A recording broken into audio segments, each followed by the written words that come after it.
May imagine ko. Yung tatay ko is a driver sa Saudi Arabia.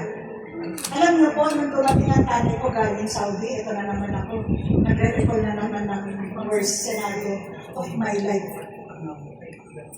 Dumating ang tatang ko, mangkay namin nanay ko.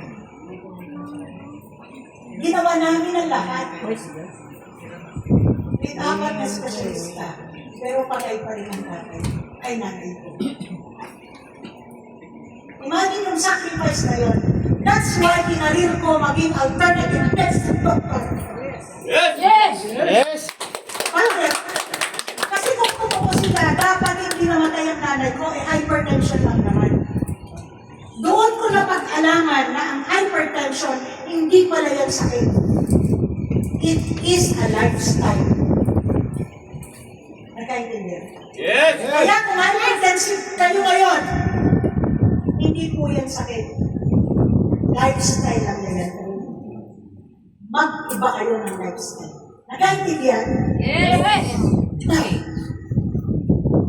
The thing is, nag-aral ako dahil sinubsub ko ang pag-aaral sa natural na paggagamot.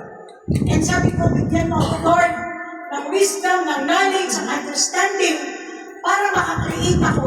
Kasi sawang-sawa na ako sa pasyente. Ang daming sakit. Ang may gamot naman. Bakit hindi sila gumagaling? Research ako na research, research ako na research hanggang sa nawala na yung mga buhok ng aking kilay. Kaya takot na. Diba?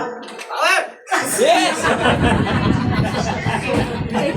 Kasi problemado ko kung paano ko gamutin ang pasyente ko.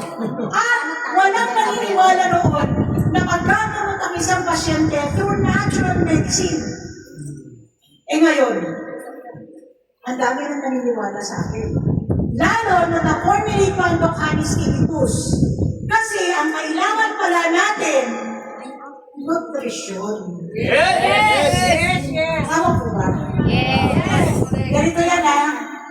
Kasi, kung ayaw ko nyo magkasakit, kailangan matulog kayo ng tamang oras. Tama? Tama po? Mag-exercise kayo, tama po? Ano pa ang gagawin nyo para hindi daw kayo magkasakit? Diet. Subukan nyo pang kumain. Tama hindi? Tama. Subukan nyo lang hindi kumain. Nag-exercise kayo, nagpainit kayo, ano pa? Uminom kayong tubig.